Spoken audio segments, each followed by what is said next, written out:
we're good. We're good. A random fact about me is that I always get a lot of phone cases, and I had the compulsive urge to change my phone case, but they were in the other room because I packed them up when I came back from college. So I had that really compulsive urge, and I needed to go do it. That's fine. Okay, now we're ready. This is my Mine is random. sparkly. Mine currently is sparkly. Ooh, cool. Oh, Matching. yeah, Twinsies. yes, okay. Yes, Okay. I have compulsive urge to buy phone cases also, but I haven't bought one in like 2 months, so we're okay. Okay, so another special episode of The Truth Runs Deep.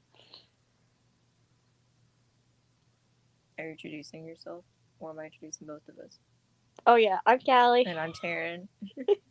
I figured people might know who we Yeah, are you by know, now, but because you never know. There might be new people here. You never know. true. People need stuff to do Um, during the time in the summer. They might be. yeah, so we have this is technically the what you called it Truth Speaks, so this is technically the Truth Speaks part 2. Yeah.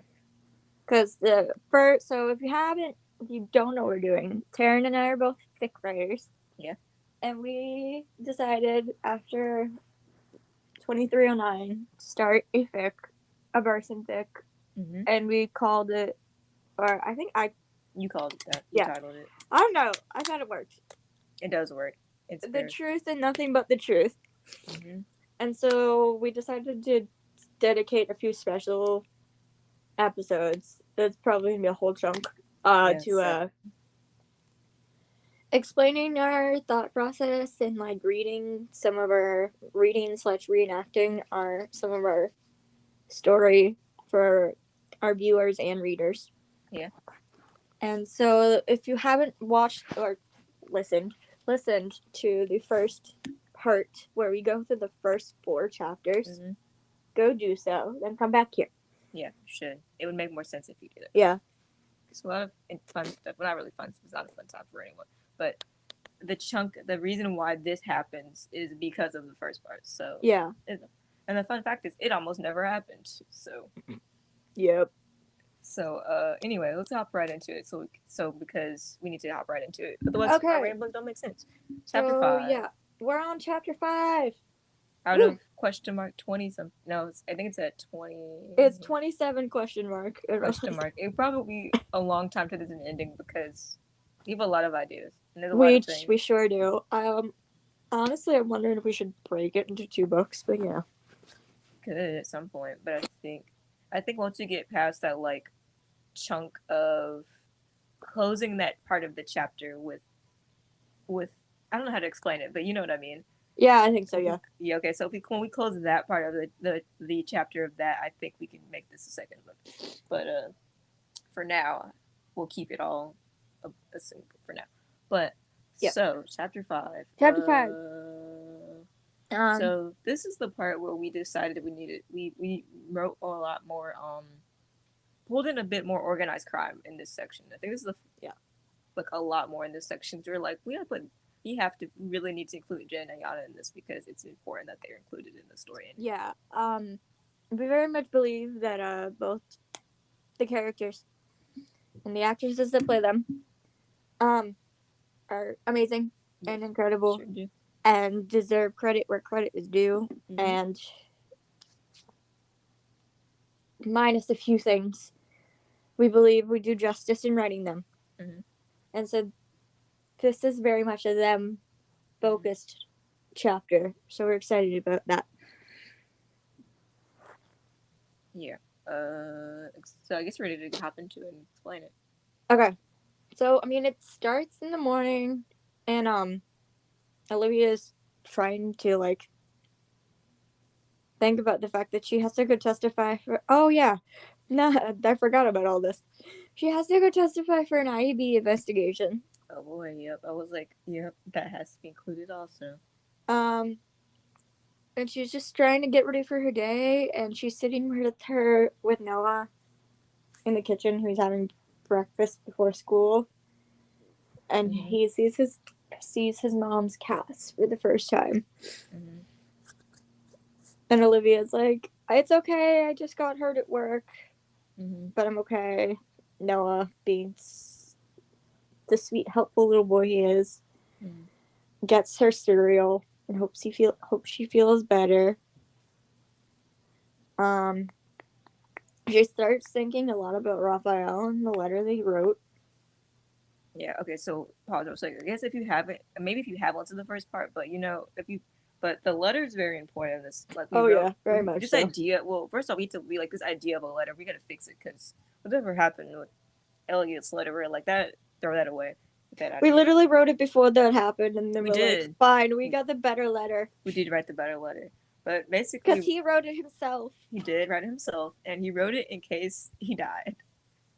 It's like, let me explain to you everything, Olivia, just in case I die. Yep. I'll write this for you. So he basically tells her he loves her and that like, he did it because he loves her, and he'd rather have her mad than her dead. Basically, is what it said, and we cried writing that. It's a very beautiful letter, and I was crying reading it last episode. Yeah, we did. So. We're emotionally uncontrollable people. Anyway, continuing. Yeah, so I'm just looking through the things, like the little summaries that we have, and I love this line. It says, Olivia Benson was worth everything to Raphael Barba, and Elliot Stabler wanted to have him arrested for it. Mm-hmm. He loves her unconditionally. Unconditionally. The show literally said it. We- No, that was okay. So that part earlier today, Wolf Entertainment made that tweet and they put that scene in there, and I was like, oh. They're like, we what? And I was like, yes, you did. It's freaking canon. It's canon. We recorded that episode of the podcast already. We're to review that episode, so I feel like we're gonna end up. We'll have some comparisons because we gotta talk about some things that fall into the same category. We're gonna be petty, but also try to read. Yeah, but we've also there's some parallels to canon of the show and this surprisingly well. But anyway, continue. Okay. Olivia's thinking about how Raphael's still fighting with his life. Yeah. For his life. She missed hearing his voice, seeing him smile, and giving her the love and support she needed. To her, not only was Elliot facing the consequences of his actions for what she wanted now, but for Raphael's honor. Mm-hmm. Then we get to the fun stuff. Oh yeah, this is the fun part though. It's been a long time since we read it, but it's such a. We go back to the Organized Crime Bureau. Yep. And Ayana had a fire lit inside her. She opened the door to the interrogation room and strutted in. Elliot, who has, for whatever reason, has been uncuffed, whips around and looks at her. He says, "Oh, thank God, Ayana, you're here. Can you please tell him this is all a big misunderstanding and to let me go?" Do you want to read, Ayana? Oh, and she says, a sergeant to you, detective, and I think it's in your best interest to get a lawyer. Elliot was like, "Are you serious? Olivia is pressing charges?" And then Ayana says, oh gosh, I can't read sometimes. Her wrist is in a cast because of you. You hurt her. You got angry and you hurt her, and you have done worse if security hadn't stopped you. IAB is going to do a full investigation on not only this, but all the cases you worked since you've been here. All of us, including Olivia and SVU, are at risk because you had to do something so stupid and selfish. How could you? Pause. Because at the end of the weekly arc, literally it said that Elliot was being investigated and that meant the entire Organized Crime Unit was getting investigated too. They didn't play like OC doesn't. They should have played around with that idea more. Like I would have loved scenes of they would have made that some scenes where they're all being investigated and talking about it. And it would have literally been what the hell is Ayana and Jet gonna say? Because I know it would have been a great tension moment to put on the show, but it would have. It would have. We should still get it. Maybe season 3. Who knows? I don't know. Crazy don't happen again because Homie doesn't control himself very well. I mean, investigations take forever, so. Yeah. Okay. Continuing. Sergeant, with all due respect, this is crazy. I am a good cop and a good man. Have you forgotten what you've done? There's witnesses and photo evidence of the injuries you gave her. I won't tolerate your behavior anymore, Stabler. You lost my trust the moment you decided to hurt a woman. Oh, now you have a problem with me? Last time I checked, you held members of the Bureau back when I confronted Becker. What does that say about you? Okay, so although you wrote this, we this. This was done right after 20. So the end of the weekly episode, the end of the weekly episode had to come out yet. So all this stuff is being talked about again later on too. Yeah. And I think this was a fun thing we like pre-predicted beforehand, and it was fun. Yep. And then Ayana says, "Don't turn this on me, Stabler. At least I can admit I was wrong. You think I was justified? You think it was justified to smash someone's face into a chain link fence? You had 2 dislocated shoulders because of you. And you still didn't stop me. Enough, Stabler. This isn't about what I did. It's about you being a vigilante cop with a vendetta. Look where it got us." And then she says, "Here's a reminder." And then she takes out the evidence photos. She takes out video footage of the interrogation room, Becker's injuries, Olivia's injuries. Elliot picks up the cast picture of Olivia's cast and bruises on her upper arms, and for a moment he looks like he feels bad. His eyebrows knit together, and it looks like he may be realizing what he did, until he looks up at Ayana and says, "I'll tell her how sorry I am." And then we're like, writing that line was kind of fun. Because I It feel like was, that's a 'cause very then it him just gets more response. fun. It does. And that's a very him response to be like, well, it's not that serious. Yeah. And we're like, oh, it is quite serious, you know? Oh, for sure. And then she says, "No, you don't get to just say how sorry you are. You can't just slide by again. Not for this." You really think I'm just a violent cop, don't you? And then we got the little summary. Yana would be lying if she said she wasn't lying to herself about it. Ever since Elliot thought he was being profiled, she knew she had to keep an eye on him. But over time, it turned into her wanting to take down a criminal mastermind and letting Elliot almost take the reins of her squad. Pause, because I think people sometimes forget that Ayana was trying to arrest Wheatley way before. Yeah, Wheatley's a thing before Elliot showed up. Way before he killed Kathy, or was it part of the killing of Kathy Stabler? Because Ayana was trying to get him for like all the drug stuff and the money laundering and all that stuff, organized crime stuff. Yeah, and then we just had more because of Elliot just made it worse. Yeah, he did not make it. Yeah. She saw how people reacted every time he walked into a room. Breath held, reactions of fear, masked by being taken aback in awe. He was a white man who thought he didn't have to be held accountable.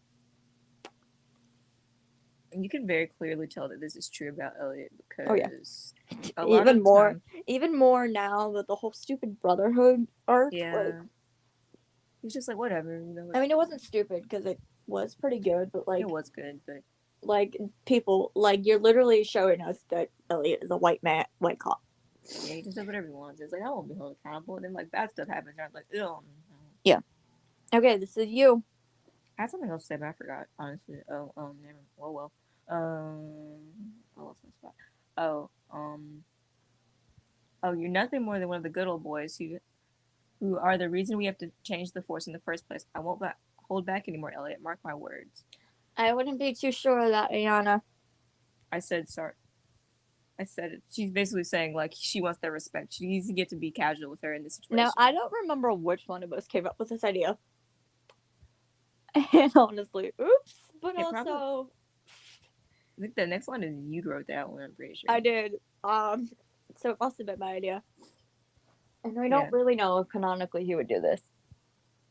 But we kind of made it up on the fly at the moment. It's our story. We do what we want. Yeah, but canonically he does. He is like the only one in the unit. Her unit, I think, who knows about this because he was there partly when it happened. Who is the only one here knows about your wife's lawsuit? Who was on your side while you decided whether or not to quit your job or lose your family? And then Ayana stops so she knows Elliot is the one who knows exactly what happened to her nephew and the personal struggle she has been through. For those of you who don't know what we're talking about, Ayana and Denise's nephew was a musician or whatever, and I think he like literally walked out of a music store. Yeah. He was walking down he was walking somewhere and the police stopped him. Don't quote me on this, but I think it was like a false accusation, possibly. Yeah, anyway, he's like, it wasn't me, or it's like not even like necessarily resisting, but like didn't know what was going on. Yeah. The cop pushed him to the ground and then stepped on his hand and broke it. Like bad enough that he would never be able to play like a musical instrument properly again. Yeah. Which was his entire like livelihood, well-being, job. Yeah. So, you know, Denise wanted to press charges and bring on a lawsuit, and Ayana was conflicted because she's still a cop, but it's also her family. Yeah. Eventually, she did end up siding with her family, and they went through with the lawsuit. But we still have no idea. I Yeah. don't think we know what There's happened. no resolution to that still. Because I There feel, should be. once again, I've said this like a million times, organize the show itself makes itself the Elliot Stabler show. So there's a bunch of these other like side stories that happen and then they forget about them because they have to make time for it. If we want, like, this is one that should be because it's important. It's important and it hasn't been talked about in a while, so they need to at least bring this one back up. Yeah. So there's the backstory. Mm-hmm. Continuing. So how about you help me let my charges slide, and you'll have, as you say, a good old boy on your side to help your wife win her lawsuit. Hayana sits there shocked. She can't believe that Elliot would have the audacity to use that as leverage, but she really shouldn't be surprised anymore. Elliot looks at her with a smirk on his face. Something to think about. And I think I like my lawyer now. Yeah, so Ayana goes to her office after this and kind of thinks about it, thinks about like all these situations and how she once again reflects on like the police didn't really take like NYPD didn't take like their complaint seriously They didn't. because there still hasn't been resolution to it. They didn't even care that Yeah. she was an NYPD officer herself. Yeah, They saw her skin color and didn't give a crap. Yeah, they really didn't care about that. So. It was like they wanted only time. We had Garland on Organized Crime, and they literally had like him and a few other like black cops talking about like the importance of this issue. It was around the time when they were trying to figure out the lawsuit. Yeah. So this is when we get to the first song of the chapter. Mm-hmm. And I wrote a few notes down because. So this is right around the time we found out that both Danielle and Ainsley could sing. Yeah. And I mean sing. Like, I think I knew about Ainsley previously, but Danielle was the first one. Like, this was new. And, oh my god. She even has a song on Spotify. Like, yeah, so you should listen to it. Go listen to her sing. Just, like, she can, I mean, I say this, she has been on Broadway. Or like has theater training, so very much she could be in a Broadway musical and I wouldn't complain. So more and more reason to give us an OCU or SVU musical episode because Danielle's freaking talented. The song that we chose was, or at least I found it. It's Listen from the musical Dreamgirls, the movie version. So it's by Beyonce. So, in other words, it would be like a queen singing a song by another queen. And the funny thing is, while we're doing some research, is that I found out that Danielle was actually in a production of Dreamgirls back in like LA or something. So, small world. So basically, she's like trying to think of like what she wants to do with this. Is she going to accept the offer? Is she going to listen to Elliot?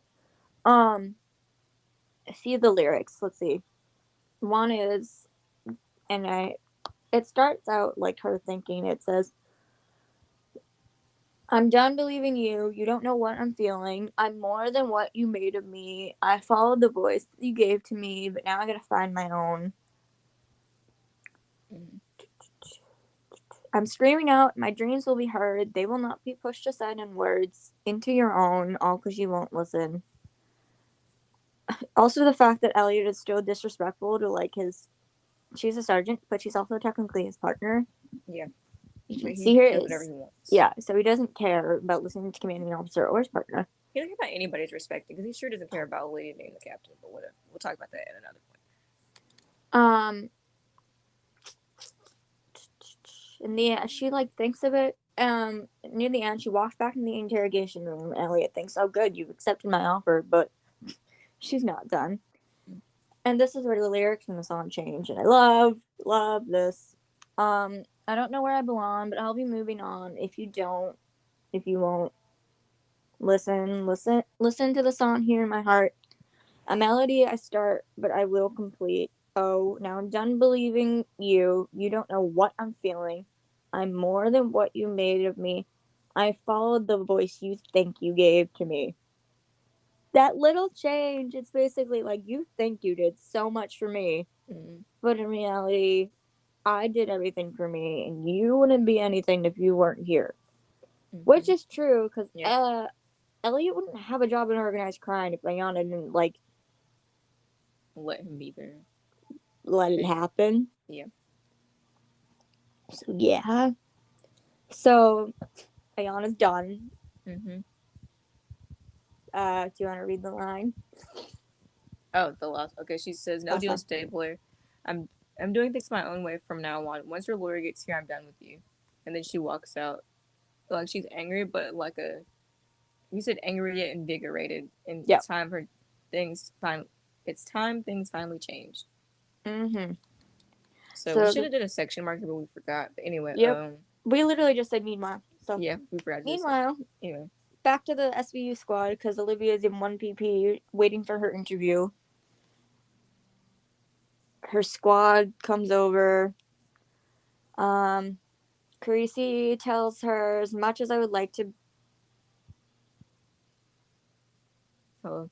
Sorry, I thought I lost you. Oh, I was here. I had my Okay. arm on top of the mic cord. Probably that's probably why. So Carisi looks at Liv and it's like, as much as I would like to be the one to get justice for you, his little thought, especially after telling Elliot I would get a guilty verdict, he thinks, I realized I would have to recuse myself in order to testify. Yeah. So That's another big thing of this. yeah, because originally when we wrote this, we didn't really, think about that much beforehand. We're like, oh, because originally this whole trial thing was supposed to exist. Yeah. So we're like, all right. So then this is where the problem occurred for us. We're like, all right, we got to find them a lawyer, but they'll figure it out in a second. We'll get to that later. We'll get to that later. But yeah, it's a big deal that Sonny decides to recuse himself because he cares more about telling the story of what he saw and making sure that like there's the three of them all witnesses, making sure that Olivia has enough to get enough evidence for herself to get justice than taking the case and getting a win for himself. Yeah. And he's like, I promise I'll get you the best lawyer I can, and please know. And he says, please know that even though I can't take your case, I want to help you any way I can. Very much Sonny Carisi. It is. We put a lot of Carisi feels into this oh my part, god. When we get to the part where he talks about what happened, it's emotional. We love him so much. We do. We love that man. So that start with Olivia's testimony. We had to do some research because we don't know who's doing this at first, and then we remembered that, and we haven't seen her in a while though. Mm-hmm. But the IAB captain Curry, she was the one who did all the interviews for the Javon Brown case. Mm-hmm. She interviewed Olivia after her car accident. Mm-hmm. So she's there. Yeah. And Olivia's basically talking about everything that happened. Mm-hmm. Talking about how any details out of there that we need to know. Though they said they need a copy of the letter. Yeah, that's what I was about to say. They need a copy of the letter.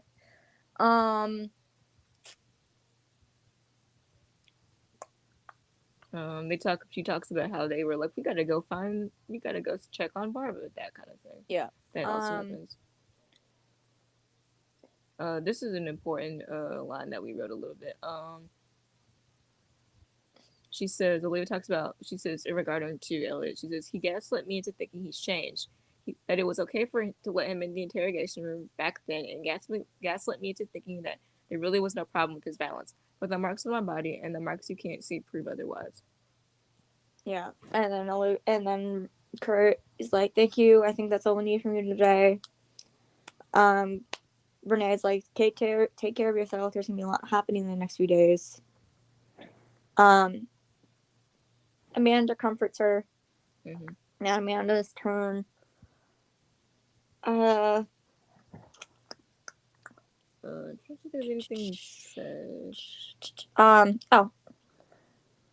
Words were exchanged. He antagonized me and insulted me. Detective Stabler also tried to hit me when I made a comment.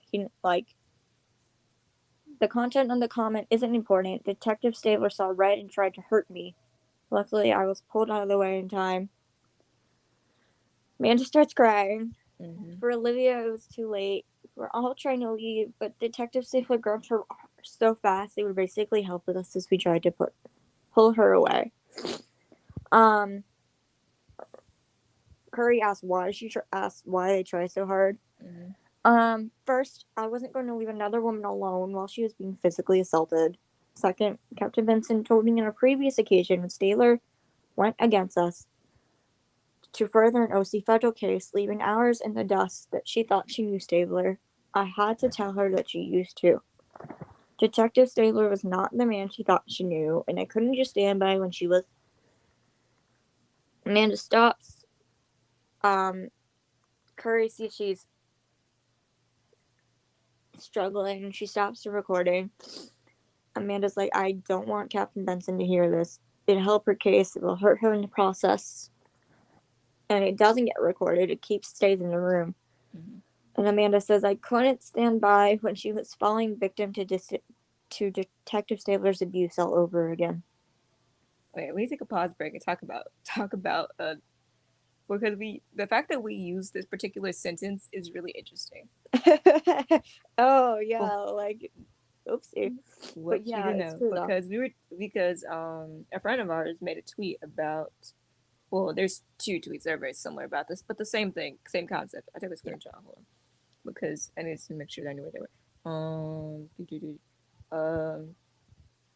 How this is a tweet from someone I don't know, but similar thing. This tweet says, "Interesting how the case." This is regarding season finale. Interesting how the case they chose to parallel Olivia's story in the season finale was a woman who kept returning to her abuser and had made the drastic choice to free yourself from control. Very interesting. Yep. Yeah, and then our friend said that also, that like Olivia who fell into the end part, first part's the same thing, but she says Olivia who fell into Stabler's trap after being free for him almost 10 years. Yeah. Yeah. And Yep. like we talked about this before on some episode probably when we were talking about something I don't remember, but how Elliot does have some like red flag behavior. You And think? yeah, okay, he does. We know for sure.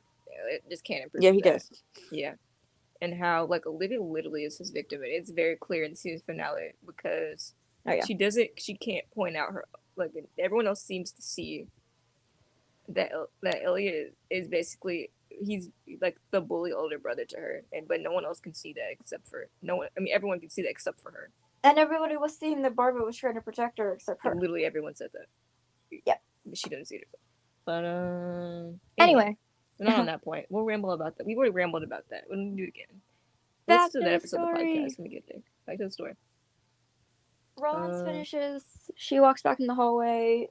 Amanda gives Olivia a hug. I love you, Liv. I hope you know that. I know. Talking about best friends. Yeah, best friends. We have to give them best friends. They are. Yes. I very much believe they are. Yes. Carisi's turn. Yeah.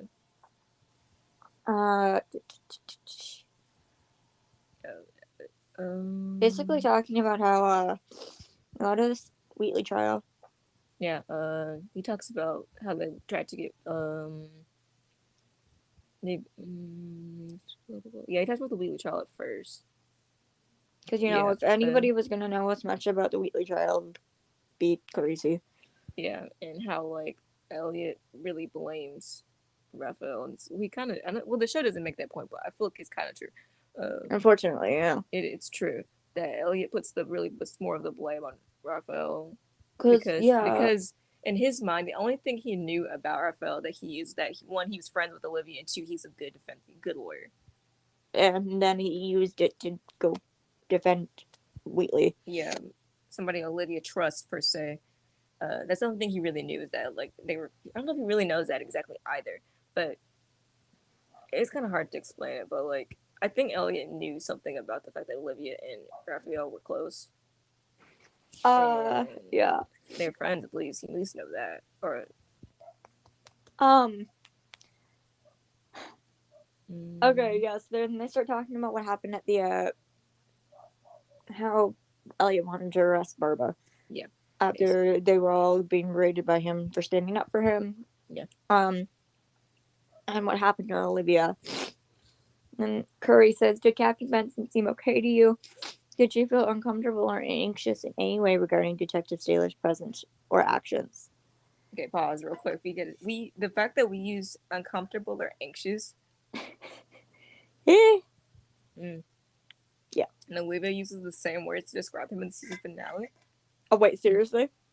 Well, she doesn't describe him like that, but she says, "Why do I feel anxious?" Oh yeah. And then she said like all this started like literally a year ago. Desi walked back into her life a year ago. Yep. Hint. Yeah. Yeah. It's funny how we wrote these lines months ago and did not know we were predicting, but we used Nope. a lot of similar ideas and wording. Yeah. So, and this is one Put of us the in the writing room. We told them. This is one of the first Carisi emotional. Mm-hmm. This is very Carisi-esque line. So he responds and he says, as a man, I can't fully describe the pain Captain Benson is feeling right now, but I do know this. Detective Stabler has been putting her down and backing her into literal corners and troubling situations she can't get out of since the moment he came back. And then he put his hands on her and hurt her. I can't bear to see another man do that to a woman, and I won't let it slide any longer.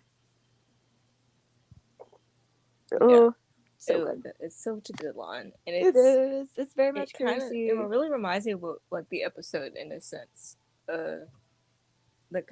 It's not really, but like that same feeling in essence that like what Carisi says to Liv, like I feel protected you. Yeah. It gives that same kind of feel that that like Carisi really cares about Liv, and he doesn't want to overstep, but he wants to be like, hey, there are people there for you, and they're like, we tell you this because we love you, and we want what's best for you, but we can't force you, but you can make your own opinions, So, but they want to help in the way they can. So Carisi's thing ends. He walks past in the hallway. Olivia can see that he's like on the verge of tears. Mm-hmm. And he says, I know you wanted us to ask beforehand, so is it okay if I give you a hug? Mm-hmm. And the way the man asks both breaks Olivia's heart, but also adds to the respect she has for him. She knows his hurt, and she knows he wants to tread lightly at her respect for her. Mm-hmm. So they hug. And, Yeah, it's very emotional. Again, this is before we freaking decided to make this a releasey story. So, Amanda walks over to Sunny and puts a hand on his shoulder. She looks at Olivia, and the two share a knowing glance before she speaks. You're one of the good ones, Sunny, and that means more than you may know. You and Finn stood up for both of us yesterday. And Finn adds, you two don't need us to do that. Olivia continues, we don't. But it's nice to know that we have people on our side who put respect and genuinity over dominance. And then Amanda says, Wait. You gotta let that sit. Because, okay. Yeah. Think about it, people. Think about it. Think about it. And this is a long time for you guys to read before we get there, but we played around with this idea a lot. What happens oh boy, it's crazy.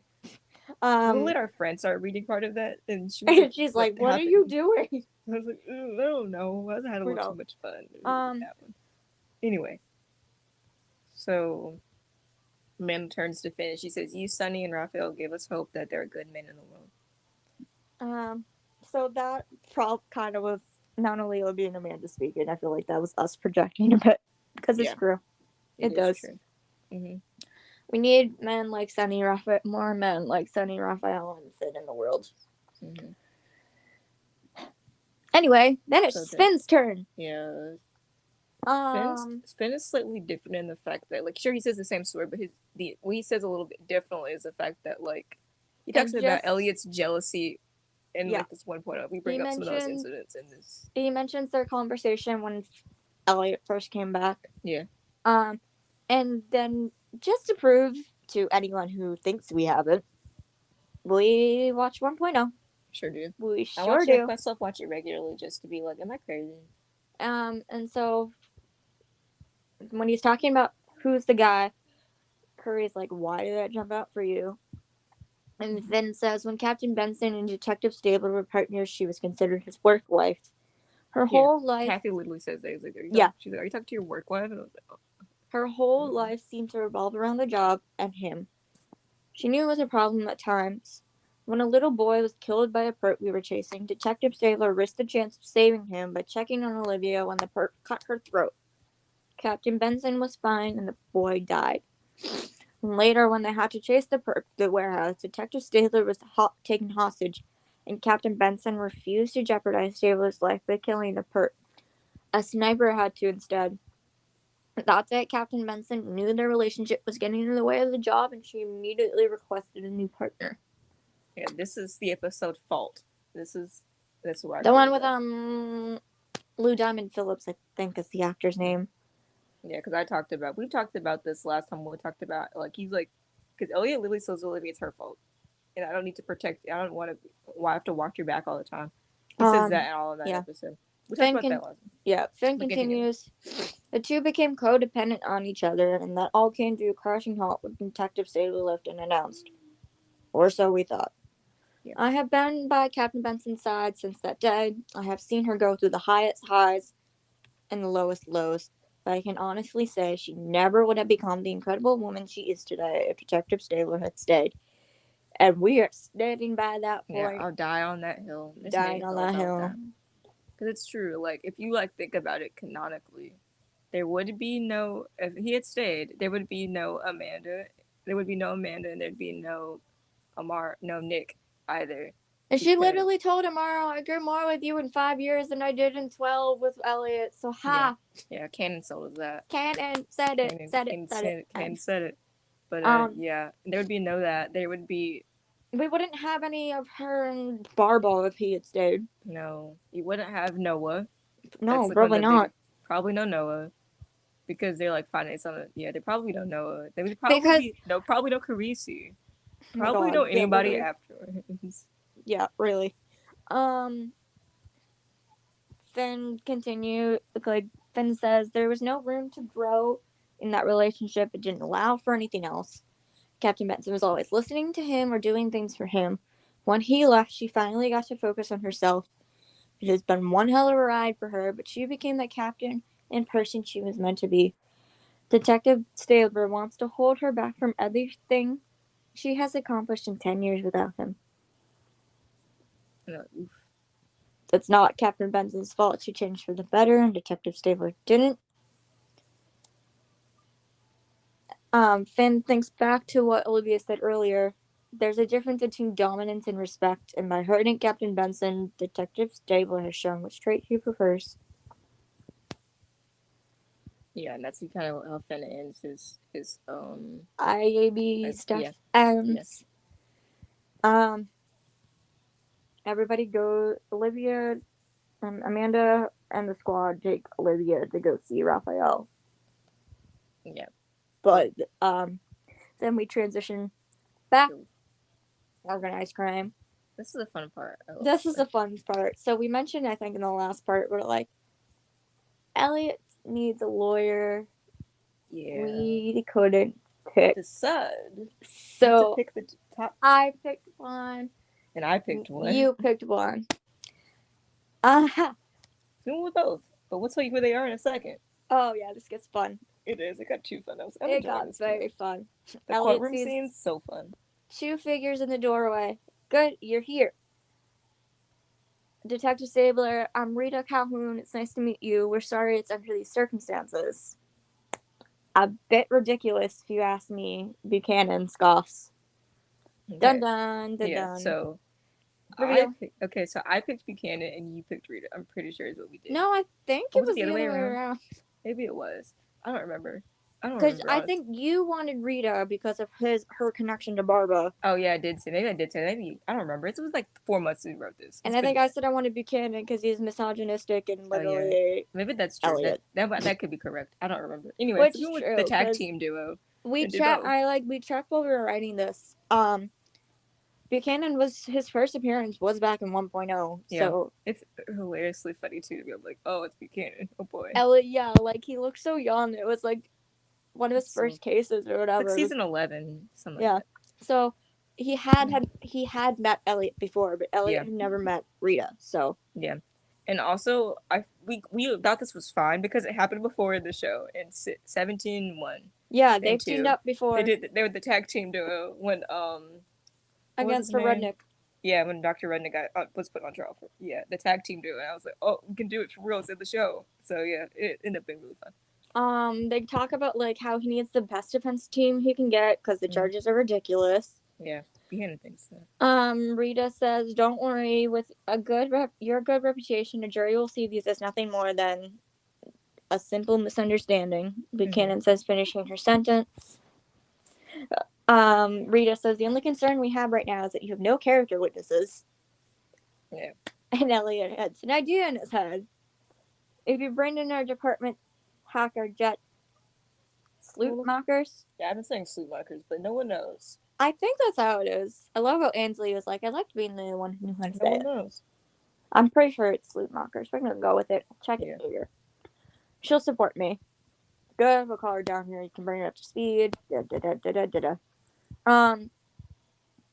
Jet gets a call from the holding cell. She's like, great. She gets a call from Rita, and they want her to be a character witness. Jet thinks, character witness, are they serious? But Jet already knows Stabler is going to somehow push for her to help him in any way. So she gets in to 10. Says she'll be down to 10. And I put this in for a reason. I said Jet grabs her leather jacket and throws it on. If it's a character witness they want, they've got another thing coming. Because, I don't know, Jet's leather jackets make her badass. It does. 10 minutes later, Jet walks into the interrogation room with her usual stoic look on her face. Elliot's like, thank God you're here. They're like, we need you as a character witness for Stabler's accusations. And she's like, what? They're not accusations, they're facts of what Jet thinks.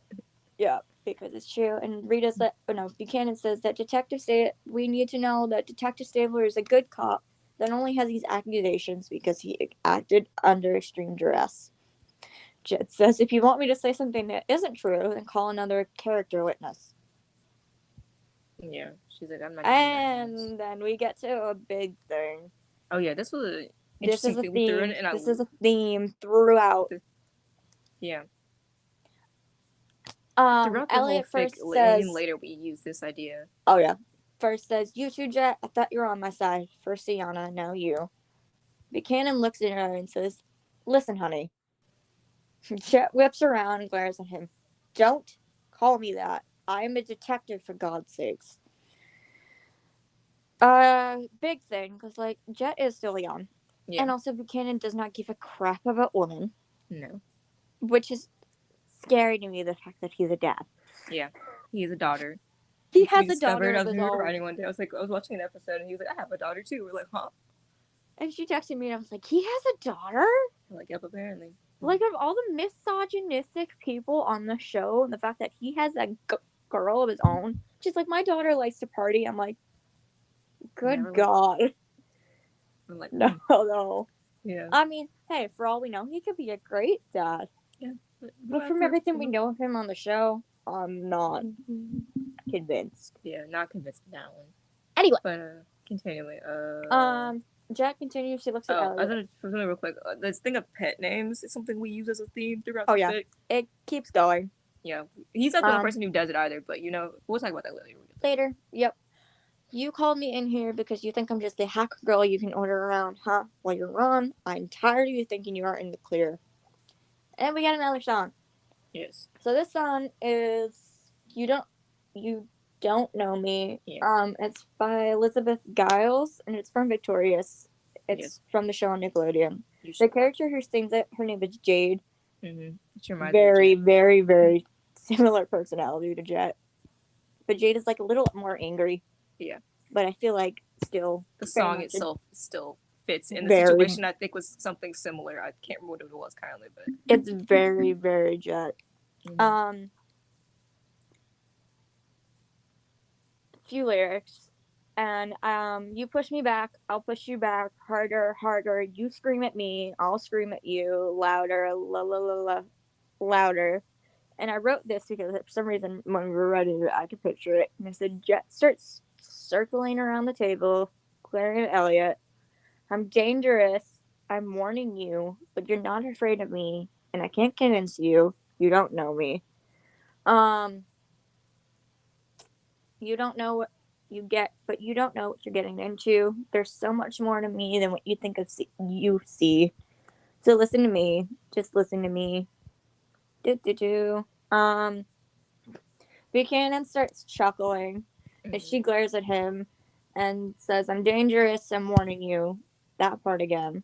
And I was listening to the song earlier before we started recording, and this lyric, like, when you were first writing it, was like, okay, it just has to do with, like, the stuff in general, but reading it now and then realizing what we write later, ooh, yeah. So Jet looks and says, and the longer that you stay, the ice is melting, and the pain feels okay. It feels okay. Do you get what I'm trying to get at? Yeah. Yeah, okay. It'll make more sense later, people. We promise. The summary thing says Elliot has just about hurt everyone he's come in contact with. And then Jet takes a seat across the table and sits down, looking Elliot in the eye. We get the thing again, but this time she says louder 9 times. Getting increasingly louder as she goes. It makes sense if you go listen to the song. Yeah. You should do it, because I feel like I can very much picture Ainsley singing. We have a playlist, actually. I'll link the playlist in this episode of the podcast, where you can listen to all the songs. It's sequential order. This would be a very much Ainsley Jet song in general. Yeah. One point, she goes over to Rita and looks at her in the eye, and woman to woman, she better watch out. I'm dangerous, I'm warning you, but you're not afraid of me, and I can't convince you, and I don't have to. And she looks at Elliot, and on the look of Elliot's face, Jet knows she's made her point perfectly clear. She is more than he has ever cared to know. She is fierce, and Stabler may have finally met his match. I think you know me. Jet ends it and says, you can find another character witness, because I'm done with you, Stabler. And leaves and slams the door. Yes. Look, we know Cannon has proved that Jet is okay with him. We know. We get it. We get it. Yeah. And they're like, Elliot says, what do we do now? And then Rita goes, literally, like, what do we do now? But Plan B. I very much still believe that, like, there are things that Elliot has done or does that Jet is not okay with. Yeah. Maybe it'll catch up with them. You never know. Probably. I swear to God, if one of the things that she has done for Elliot gets her in trouble, you will not hear me. You will not hear the end of it. I'm fucking going a riot. Man. Okay. Because I literally want to protect our baby with Jet at all costs. If she gets in trouble, we have a problem. Yep. So Elliot's like, "What do we do now?" Rita's like, "Plan B." Yep. And that's chapter 5. That's chapter 6. Now we're on chapter 6. Yep. Summary: Olivia and the squad visit Raphael and are updated on his condition. Ayana and Jet support Olivia as Elliot's legal team gets to work, and Noah, Jesse, and Billy find out what's going on. Yeah, we had to include the kids because we we sure did. This scene's a very cute scene. We'll get there. We get to it. I can't wait to read it. They go to the hospital. Unfortunately, only one person is allowed at a time. Squad is sad to hear that, but everyone knows Olivia should go in first. Olivia goes in. She's found out about that. Luckily, his concussion hasn't caused any permanent brain damage. His brain is functioning normally. Olivia gave a sigh of relief. She knew that would have been devastating to Raphael, which is very true, because this man not only has his heart, but like his intelligence is freaking off the chart. You still there? Yeah, I'm here. Yeah, so his intelligence is important, like, not just because of the lawyer, but, like, because of, like, everything he does with, like, art and culture and literature and all that. He's a very smart man. He's a fighter from what we can tell. Right now, keeping him sedated and watching for infections is the best way for him to recover. A lot of medical stuff. Needs support emotionally, physically, even here. Talking with him helps. Talk with him and touch his hands if you like. Let him know you're here supporting him. Olivia talks to him and says, "Hi, Rafa, it's Liv. Here we go again. Emotional. You're Liv. I hope and pray you hear me and you're listening to me.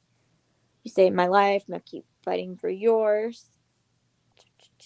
She starts to cry. Mm-hmm. "I want you to know something, Rafael Barba. I love you. I love you more than words can describe. If there is any chance you can hear me, I forgive you.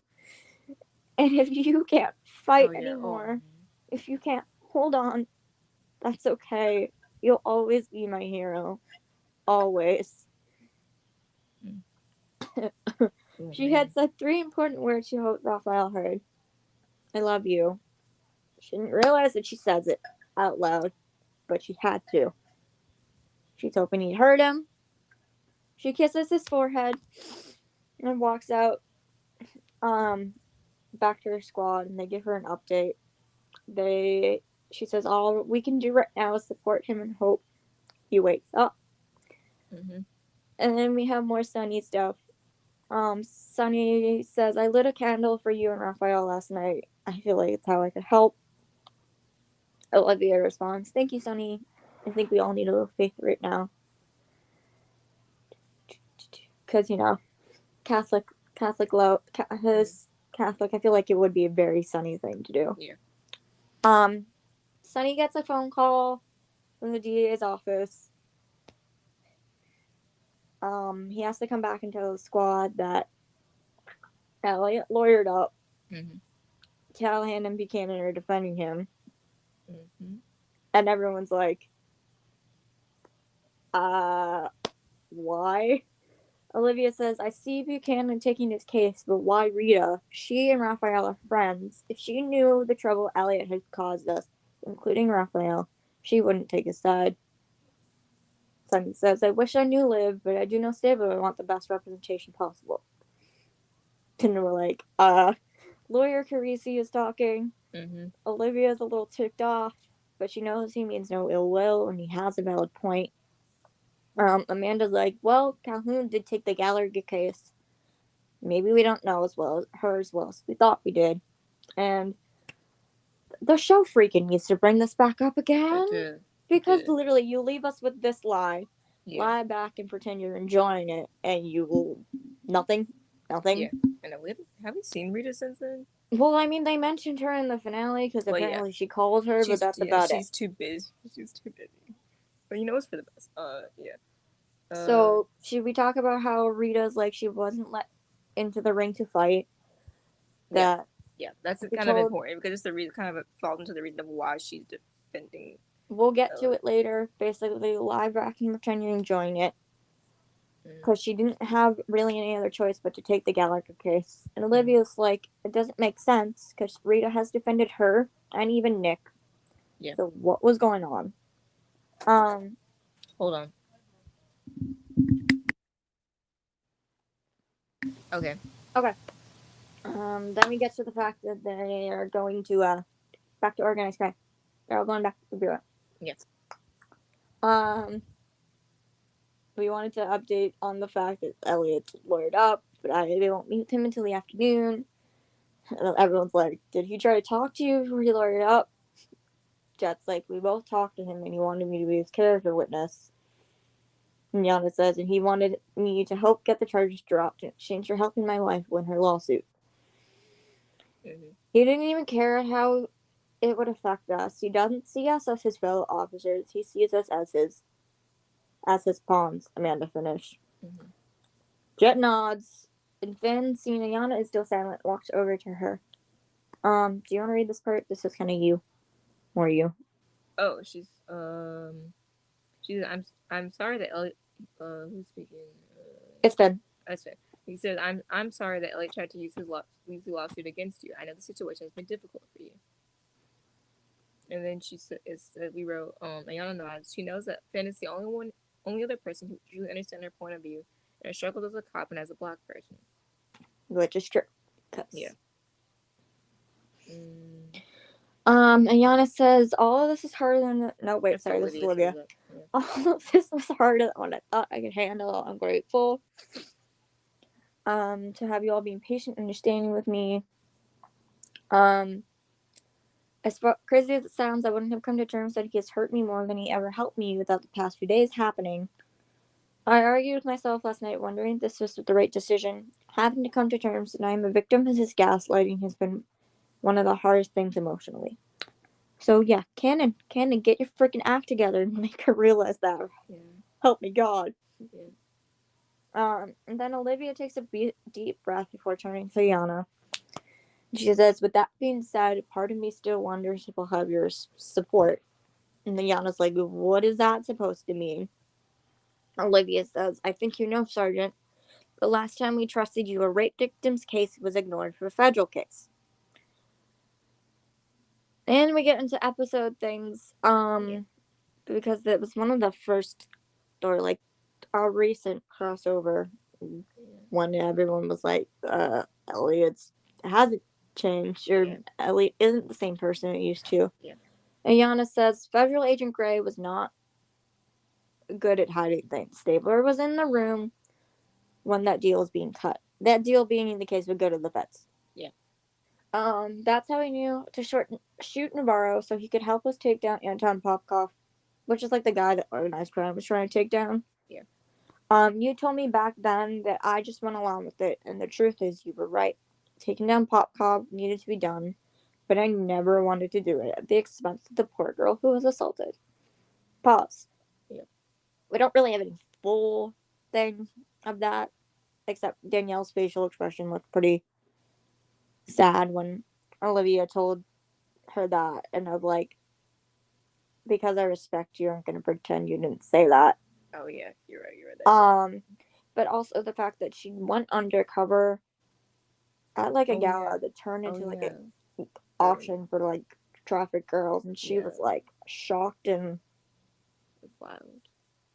Yeah, bewildered almost. So with it, like, we can't use that to be like, I don't think Ayana would want the case to happen at that expense of a victim. I care for Ayana says, I care for Stabler, and I know you do too, Captain Benson, but I think maybe that's a problem here. I know I have many things I need to apologize for, and that includes everything that happened with the feds during the Navarro case, but I promise from now on I'm on your side. And we get another song. Another Dreamgirls song. This one is I Am Changing by Jennifer Hudson. Let's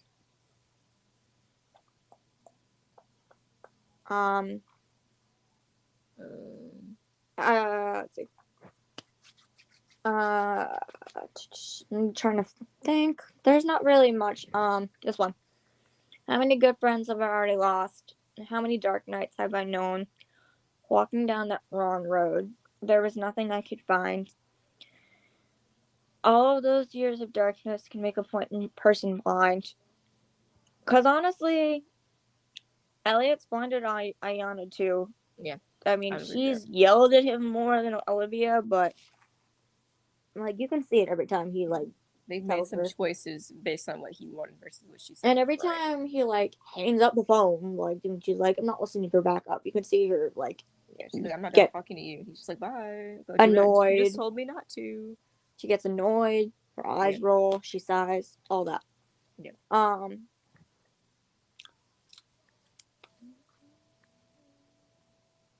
There's nothing really much more about that song. This part, because when I wrote it, I started crying. She walks up to Olivia, and because I could picture it, and the music itself changes, and I could picture Ayana saying it to Mariska, and I just started crying. She walks up to Olivia and takes her uninjured hand. Two women look at each other with gloss over eyes and respect written across their faces. I'll change my life I'll make a vow, and nothing's gonna stop me now. Again, better when it's done, but I'm not Jennifer Hudson. Yeah. Ayana's like, has a weight lifted off her shoulders saying she's going to change. She wants to do better. Jet walks up to her and says, Sergeant Bell, I've never been more honored to work with you now than to work with you now as I do right now. Which, my God, this is why I wanted that scene so damn bad. We know they respect each other, but we have like 0 scenes of them saying it like fully outright. And I need them to be, because it would literally just, there's this thing called the Bechdel test, and it's basically like a scene of like 2 women or so, like, are they talking about anything else besides the man? Oh yeah, I learned about that in class, and I took a part of an English class that talked about feminist theory, and for a show to be considered feminist, it has to have. I learned it from a musical, because there's a musical called Fun Home. There's 3 things. It has to be 2 women who are named. They have to have 2 women that are named, and they have to talk about anything besides a man. Yeah, so the person who wrote like Fun Home is also the one behind that. So yeah, the fact that we've never gotten a conversation of the 2 of them like talking about the fact that they trust each other, their loyalty, anything, is a crime, and it needs to happen because Danielle said it was going to happen. We still haven't gotten. Anyway, Ayana continues. You are an incredible detective as well as an incredible woman, Jet. Oh yeah, then we get to fun. Yeah, we did throw this in there. Fun. Ayana says they'll walk him out, and then they all stop dead in their tracks when they hear Buchanan walking out, and he says, "Whatever you do not engage Captain Benson." Rhea looks at him and says, "Do not engage." Yeah, Rita was like, "Don't do it, please." I could see her and saying we get that too. more. I could more, see it perfectly. This fun. scene is something I really envisioned, and it's we could picture it, and we could hear a lot of it. It was just so much fun. Seeing Olivia's distress, Carisi steps in front of her. Then Buchanan turns to him with a smirk on his face. "You know, counselor, too bad you had to recuse yourself. I was looking forward to going up against you again. Do you want to read Carisi?" Yeah, he says the last time I checked, the last time went in my favor. What case was that? I don't remember which one it was, but it was I deserve some. It was I deserve some loving too. Yeah, it's a 21. It was when all the immigrants with like the green cards. Oh, I don't remember, but probably in order to get their American status. They had these women like sleep. This guy had these like coerce these women into having sex with him, so that like they could stay in the country with their husbands, or their husbands could get a green card, so that they could stay with their wives. Yeah. So you know all that, and that's when we get the line from Carisi. It was like, these people wanted the American dream, you made their lives a living nightmare. It was like first thing of Righteous Justice Carisi, or second thing of Righteous Justice Carisi that season. But yeah, also the fact that they had Carisi beat Buchanan on his first case against him. In the first go. Yes. Then we get to, "Come on, Stabler, you have to go to your IAB interview," Rita said. He said, "Oh, come on, can I at least talk to Olivia?" She says, "What part of do not engage do you not?" Before Rita could finish her sentence, Elliot had walked around her and was walking towards Olivia, who was completely frozen at the sight of him. "Please, Olivia, I'm sorry. I won't hurt you again. Now can we please put this all aside and not involve lawyers and IABs into this?" Amanda, Ayana, and Jet form a little barrier in between Olivia and Elliot. Again, the other reason why I'm mad Kelly wasn't in it. Sure. I want Amanda, Ayana, Jet scenes. For real. Liv, give us the word and we'll tell him to go. Amanda says.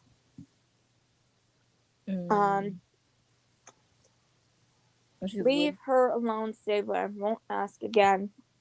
Jet says, and she says, Rita says, "Are you trying to threaten my client, detective?"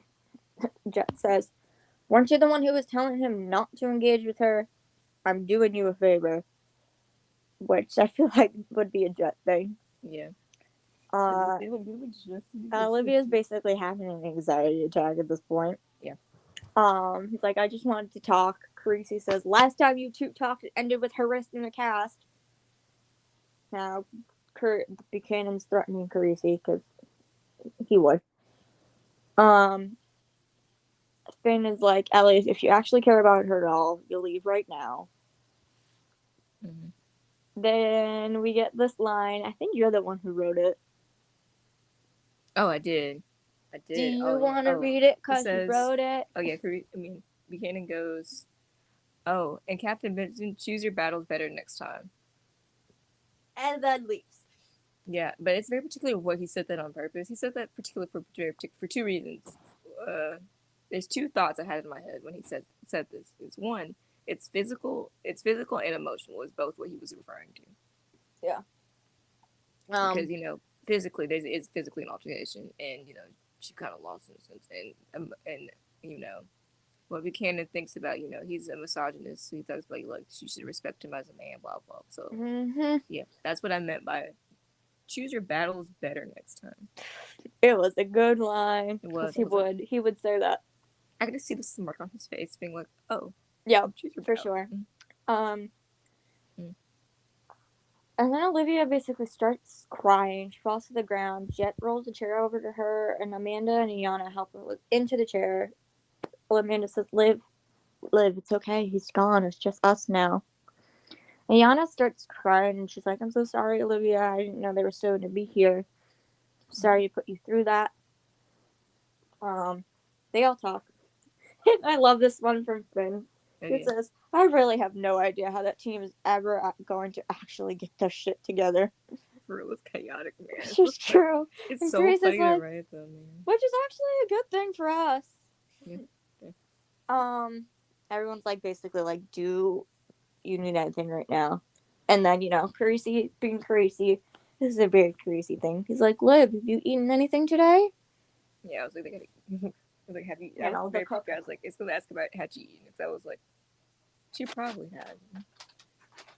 She had a bowl of cereal. That's what she had. But, she had a bowl of cereal. Amanda says, "Why don't you and Noah come over to my place? I'll make Carisi cook us all a meal." Amanda says, Carisi says, "Thanks, Amanda." So they all, Olivia, everyone parts ways. Jet looks at Olivia and she says, "Captain Benson, thank you for your bravery against Stabler. You don't know how much that means to me." Because I know we've literally got maybe one scene with them, two. Actually, technically.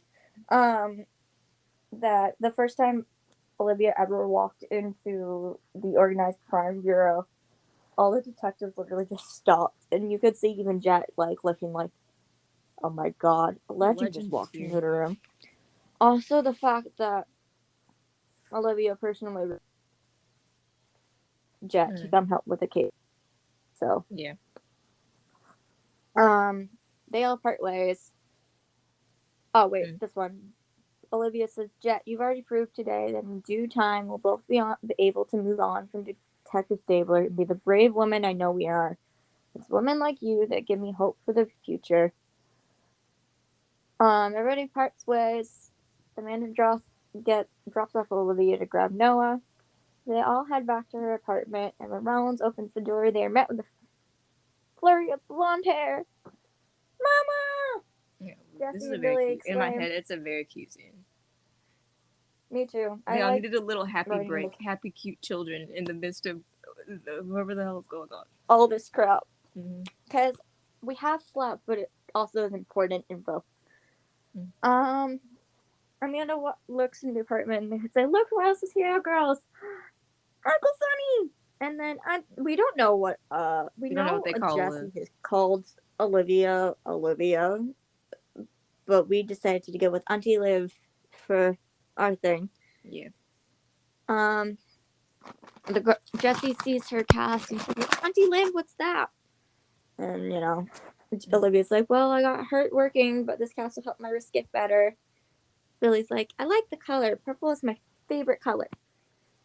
And we know Olivia hasn't met Billy, and we haven't seen a Billy in a while, but we're doing a math graph, Billy. Billy's around, 3 now at this point. Yeah. They all decide to make Sunny says, hey, Jess, would you like to help me make a special lunch for your Aunt Olivia? The kids do. Noah wants to help. He gets all his little sous chefs, and it was very cute. They're like, do we have any requests? And this is around the time where we got the deleted scene of Carisi cooking with Jesse. Yeah, she's sitting on the counter stirring the sauce. It's so cute. So she's like, we can make Auntie Liv pasta with your special sauce. My little sous chefs will help me. I just thought this part was cute. Uncle Sonny, I found the tomatoes. Sonny's like, baby calls. It's really fun I love writing chaotic dads with children.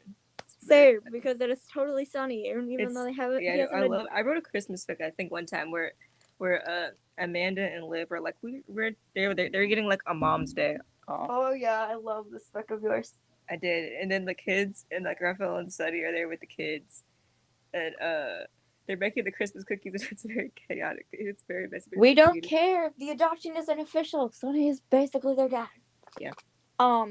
It's very cute anyway. Anyway, Amanda goes over. Amanda and Olivia talk, and Olivia says, "I just wish I wasn't so weak." Amanda's like telling her, "We believe you. You're not weak." Trying to support her about Raphael too. And then we get another song. Yeah. And it's by Kelly Clarkson. It's called If No One Will Listen. If no one will listen, if you decide to speak, if no one is left standing after the bombs explode, if no one wants to look at you for what you really are, I will be here still.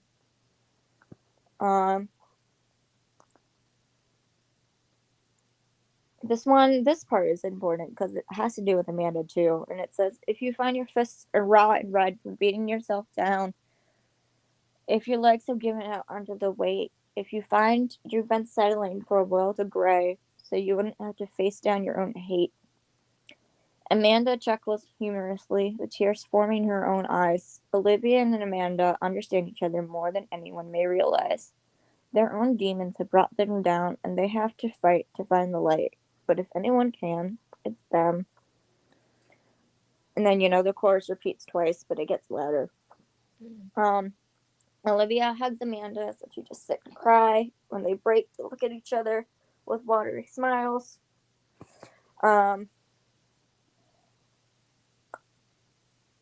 I love this one from Amanda. It says, no, thank you, Liv, for being the wonderful person that you are. You've inspired me and helped me be the person I am today. I'm always here for you.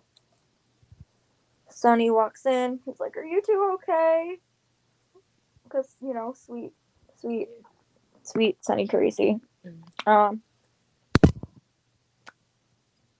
We got the, Noah, Mama, we didn't fully know what Noah called Olivia while we were writing it. Yeah. We found out earlier it was Mommy. Yeah. But for some reason we could hear Ryan's voice saying Mama, so we went with it. Mama, we made you all lunch. Olivia's like, did you have fun cooking with Uncle Sonny? And then Noah says, I did. It was like when I get to cook with Uncle Rafa. No, we made that our own little headcanon of that. We do. It's headcanon. It's very cute too. I use that a lot too in mine too. I'm like, oh yeah, for sure. And we know Raul can cook, so yes.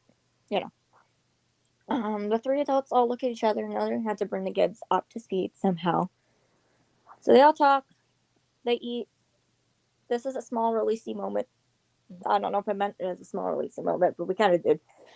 Sunny takes what we wanted to do was we knew release it was canon releasey, but we didn't want them to be the overbearing factor. So Of the like, story, yeah. yeah, so like they knew they were dating, but no, it didn't really matter to anyone. Like they knew they were dating, but like it didn't matter that anyone else didn't know at the moment.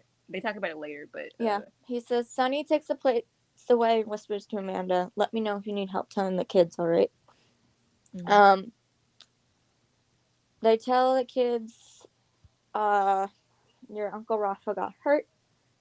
Jesse, being 6, is like, did he scrape his knee? I know that it hurts sometimes. And they're like, it's a bit more serious than that. Um, Billy being, 3 and still not full sentences. Uncle Rafa, okay? Amanda says, no, sweetie, he's in the hospital. Okay, little plot just we didn't think about this until now. I realized Billy wasn't born in season 20. She was in her it was like told her. Oh What? well. I said Billy wasn't born until like season 20, wasn't she? Or late season 19. I don't think I thought it was. See, it was late season 19, I think, because It Stone was was there. it was post the forbidden episode. No, yeah. Well, anyway, but we did the math, and I checked just to make sure, like, you could still write her, and she's like 3 now. Yeah, basically. Yeah. Sonny says that the doctors are working really hard to help him feel better. Mm-hmm. Uncle Sonny, I know Uncle Rafa's strong and brave like you, Mom and Aunt Amanda, but how long will it be before he's better? We're not sure yet, but I'm sure he's getting better every day. But then we get to a big thing. Mm-hmm. Canonically, we know this isn't true anymore. At least we don't think it is. Yeah. They haven't fully said or whether or not it wasn't. They never made it clear. It could be still true. It could not be. You never know. Yeah, so he said, Olivia says, your Uncle Rafa is our hero, Noah. He did a brave and honorable thing, and sometimes you get hurt by helping the people you love. And then Noah's like, is that what happened to you, Mom? And Olivia's like, what do you mean? And Noah says, when that man was in our house the other day, his voice sounded funny, and then he fell and grabbed you. I know you don't like when people do that. You looked really upset, and I got scared. Yeah. And this may not be canon or not, but we just made it canon. We wrote it in our Facebook. We made it canon that Noah saw everything happen in the letter scene. Yeah. It was in that moment that Olivia realized her son was actually awake when Elliot showed up to her house drugged and disoriented. This changes everything. Before Olivia can say anything else, Jesse speaks up. Somebody hurt Auntie Liv? Amanda's like, Jesse, Billy, your Auntie Liv is incredibly brave, and I know you're worried, but I think a hug will really help her right now. The girls hug Olivia. Noah's with Sonny. Sonny gets down on his knees, and I'll swear by the fact that we literally need more Sonny and Noah scenes. For real, please, season 24, give us some good stuff, please. You are incredibly brave for telling us this, Noah. I know everything seems scary right now, but your mother will explain. And if you need anything, I'll be in the other room, okay? Noah says, okay, Uncle Sonny. Noah walks over to his mother with tears in his eyes. I'm sorry, Mama. I didn't mean to keep this a secret. Olivia says, no, I'm not upset with you. I'm sorry I let Elliot in and that scared you. It was scary for me, too. And Noah's like, is that his name? Elliot? Is he the one who hurt you? Says, we still don't know how frick Noah learned Elliot's name. Yeah, that's a weird plot discontinuity point that they had to make. Yeah. Because Olivia they needed to fit it into make the transition scene between those episodes. But it doesn't. Yeah, she says, well, Noah, I worked with him a long time ago. Remember how we talked about how we use our words and we get upset instead of throwing things or hurting people? Well, Elliot doesn't use his words like he should and hurts people when he's angry, including me. And Noah says, I don't like Elliot. He shouldn't have hurt you. He shouldn't hurt anyone. And Olivia is like, you're absolutely right, Noah. Noah, if you ever feel upset or scared again, you can always tell me your aunt and uncles are right. Then we get to the heart of Noah's heart of gold. Yes. She's like, well, you always want to help me when I'm hurt or scared. How can I help you? Olivia's like, you are an incredible son, Noah. I love you so much. Being here with me and wanting to be so helpful is what I need. He looks up at his mom and is like, Is that what Uncle Rafa would do? Livia's like, yes. Oh man, I I forgot we know how wrote much these you love your emotional. uncle, and he'd be very proud of you right now. How about you ask Jess and Billy if they would like to make get well soon cards for Uncle Rafa. Noah goes to the girls' room. He's like, Jesse, Billy, my mom says we can make get well soon cards for Uncle Rafa. The girls get very excited. Then we get more adult conversations. And Olivia's like, I should probably explain what Noah meant by Elliot showed up in my apartment. So Olivia Because it's not tells, canon or not Olivia ever told anybody. yeah, we don't know. So Olivia tells everyone what happened in the letter scene. She stops in the middle and she asks Sunny to leave the room. And Sunny's like, you don't have to apologize. I'll let you talk. Because we believe this was a woman to woman conversation at this point. And we watched this scene multiple times to make sure we had all of the movements so many times. I do not remember times we watched that a lot. Accurate. Make sure we get this right. He says, after he told me about the letter, Stabler tried to stand up, and he nearly fell. I tried to help him back up, but instead he grabbed my waist. He moved his hand up behind my shoulder before touching my face and stroking my hair. And I swear, if he didn't pass out, he was going to kiss me. I didn't want him to, and he didn't ask. He was holding on to me. He wouldn't let go.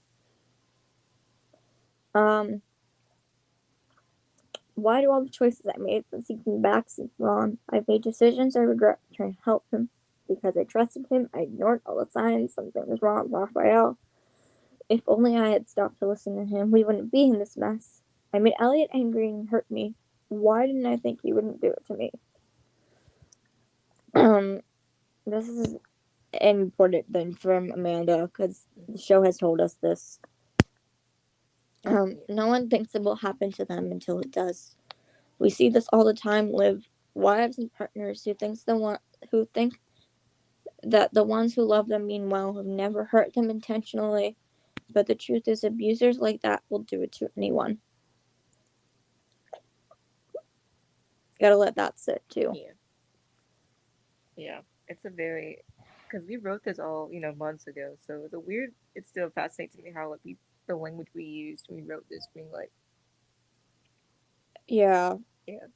Amanda continues, and Olivia, you didn't make him angry. He already was. He should have been man enough to walk away if your words were bothering him that much, not use violence. A real man doesn't need to use his fist to be loved and respected. He never should have put his hands on you, or anyone for that matter. Olivia continues, I've been doing this job for over 20 years, Amanda, yet I didn't see Elliot as a manipulative gaslighter. He had all the signs. That dream I had the other night revealed more of that than I realized.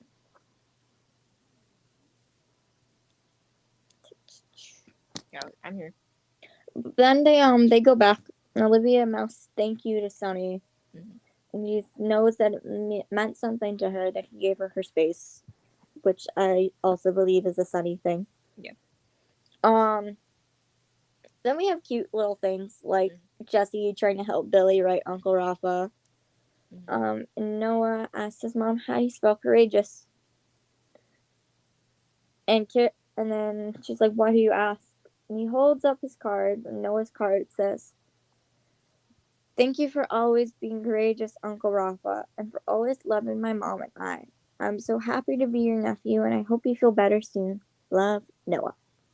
Yes, and I was looking for a word I looked for a word for a very long time. I was like, what word can I put on this card and then the cute you could pick a word that was most difficult enough that an 8-year-old did not spell, but also a word that was meaningful. So we went with courageous, and I think it is perfect. Yeah, and then more cute thing. Sunny walks over. It's like, Noah, do you think you could help your cousins finish their cards? They'd love to have your help. Noah walks back over and hands Billy over the purple crayon she was looking for, because earlier we said it was her favorite color. Sunny is like, he's a good kid, Liv. Olivia says they all are. They're asking if they're ready to talk some more. Olivia thanks Sonny for his patience. She says, "You don't have to thank me, Liv. I just want to make sure I can help you however I can. I will give you the space you need and support you need." The three adults sincerely smile at each other before rejoining the kids, trying to enjoy some of life's little moments. And that's the end of chapter 6. Chapter 7. Look at chapter 7. Yeah. This one is the one that's really important to you. Yeah, we talked about basically the summary is Elliot testifies before IAB and Olivia lawyers up. So we finally go over. After a hard day, Olivia spends some much needed time with her son and realizes how much Ryan actually means to her. So, I talked to there's a I don't know how to explain it. When we get there, I'll explain it more. But a lot of the chapter is we took the approach of addressing racial profiling, and I relate to y'all a lot because I am Black and I'm also queer, and I have been in a situation where I've been profiled before. So I wrote a lot of Ayana's what she says from personal experience. So it's the world I live in. Yeah. For all that, I basically took a step back and I was like, "This is your thing. It's not my story to tell." Mm-hmm. I mean, I wrote the Olivia and Amanda lines afterwards, but I'm like, yeah, I had to write those because they're both white and women, and I'm white and a woman. I couldn't write the other ones.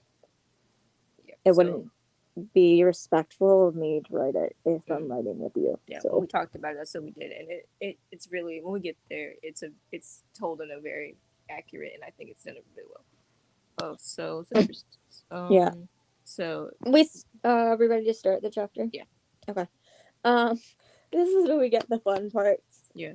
Over at IAB, Rita is pacing the floor. She grips her briefcase before whipping around to face Stabler and Buchanan. "Are you too crazy? I told you not to engage. I thought you would have the common sense to listen." The men look at her partly angry, partly unfazed. And I stole this line from The Lion King because I feel like it's very Rita. It's so funny. "I'm surrounded by idiots." Bro, it's so funny. It fit perfectly. I was like, it's so fitting, though. I'm surrounded by idiots. I'm surrounded by idiots.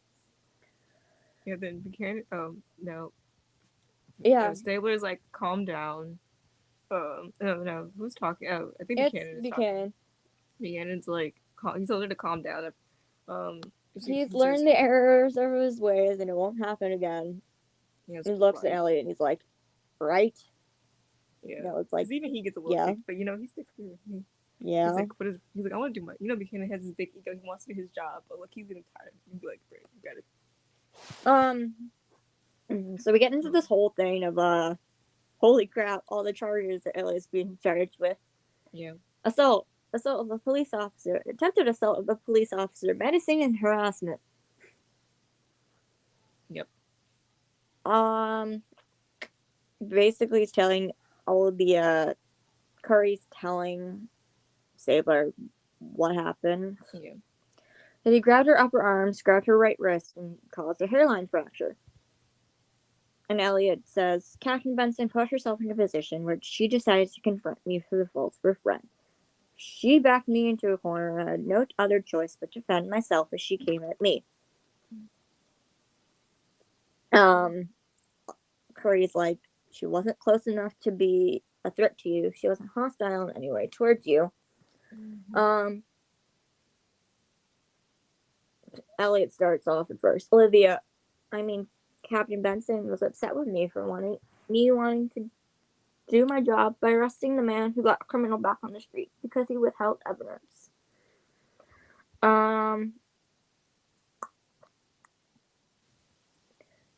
Talking about evidence, Elliot's like, she had a letter in his hand explaining that Barbara knew the man he was defending was threatening to commit murder.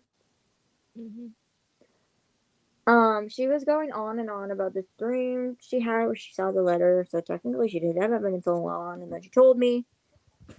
And Curry's like, even if she had a dream, once again a dream, that's not sufficient evidence for you to act on it. You should know by now we can't do police work like that anymore.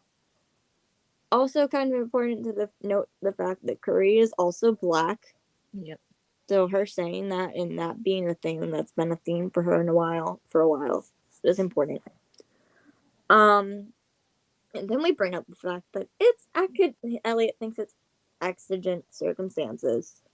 Like, how did you come up with that? But there was literally no Whatever. danger currently. But whatever. We had to think of a good excuse. We had to play the. That was real spitty. We had to play devil's We advocate. did. We were like, okay, how can we make this not look bad? It's bad. How can we make it look less bad? Curry's like, so you wanted to arrest a man who, need I remind you, was in critical condition and couldn't because of Captain Benson. Elliot's like, oh, when I got there, I thought Captain Benson was hurt. It makes no sort of sense. We had to play the devil's advocate here, and it's the best. Yeah. At one point, Elliot's like, he sits back in his chair and crosses his arm, which is, Elliot does that a lot. It's his thing. Then what are you focused on? Because I'm trying to tell you the whole story. And Curry at this point is getting mad. She's like, fine. When Captain Benson confronted you, you grabbed her upper arms. When she tried to fight you off of her, she broke your wrist. Do you need to look at the photo evidence again? Basically, again, saying it's all a big misunderstanding. He says, yes, I'm a good man, Captain Curry. I've been through a lot this year, and I'm not proud of all of my actions. But these accusations are nothing more than certain members of the NYPD wanting to see men like me held accountable for something they didn't do. And that was the end. That was it. Yeah. One point. This is funny, but also it's true. Yeah. He's like, Buchanan's like, did you stick to what we planned? And he's like, yes, man, you two act like I haven't had to testify in front of IAB before. Which isn't a good thing. Which isn't a good thing, because you have had to multiple times. Yeah, a lot of times. Too many times you can count, probably. And Rita's like, yeah, but never on your own behalf like this. Elliot is like, look, I made it perfectly clear that this was all big misunderstanding. It looks like I might not need you two after all. Rita's like, you sure about that? Buchanan doesn't give a crap. He's like, you still have to pay us. And he's like, you two get me. Elliot's like, you two get me through this craziness, and you will certainly be able to pad your pockets. Then we get back to Amanda's apartment.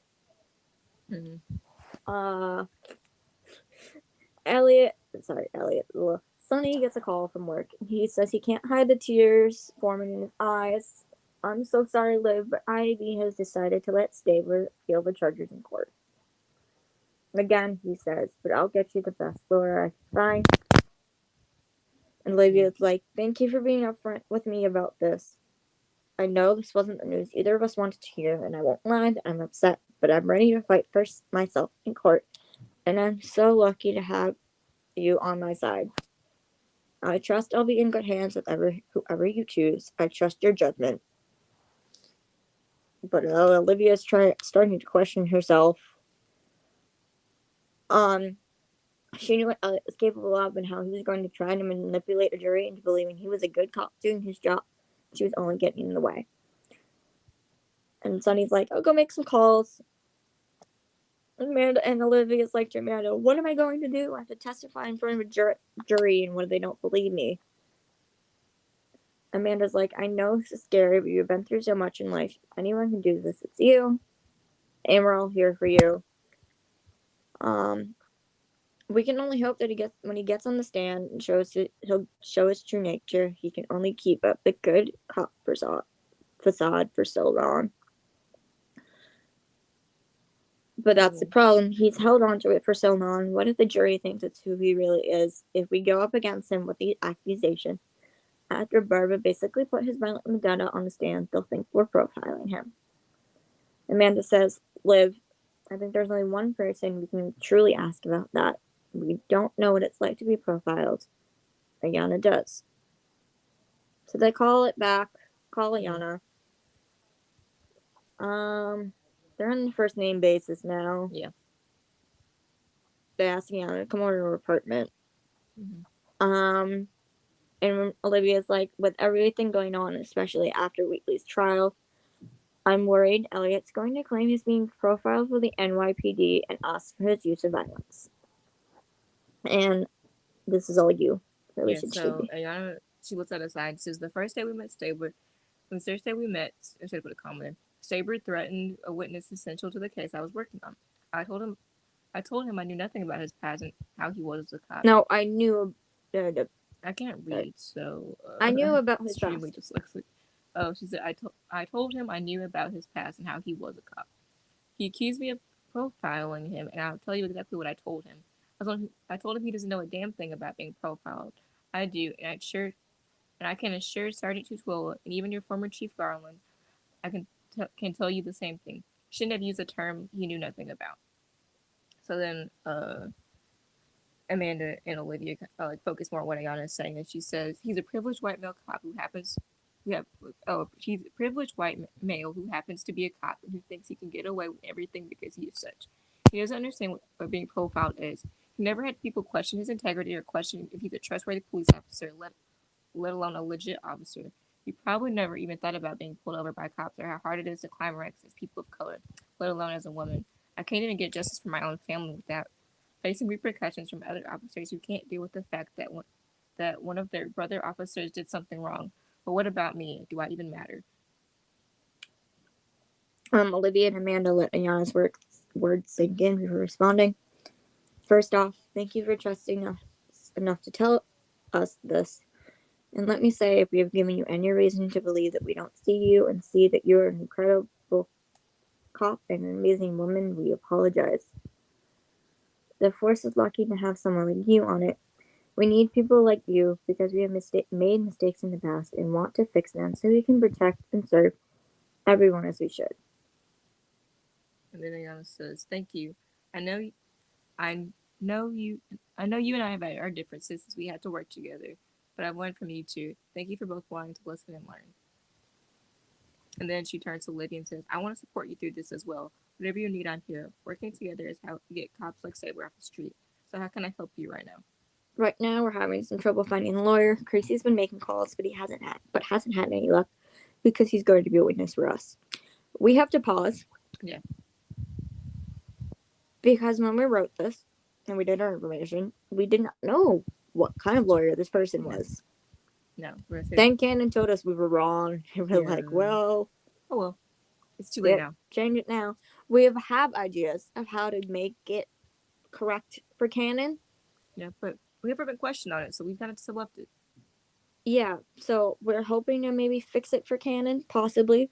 But for right now, we had to go with it, and it's worked really well. Yeah, and it still works because so fun. It was incredibly fun to write. It was. So Ayana says, "I know someone who could help. How would I ask my wife? She's a great lawyer and would be willing to take this case." Yeah, we didn't know at the time Denise was a defense attorney, not a prosecutor. Yeah, we did not, because all the wikis and stuff didn't say it. She just said she was an attorney, and then the show was like, the defense attorney going to work with Kilbride, and I'm like, yeah, crap. We're like, oh well, we gotta keep it out. So yeah, we have an idea of like how to make it.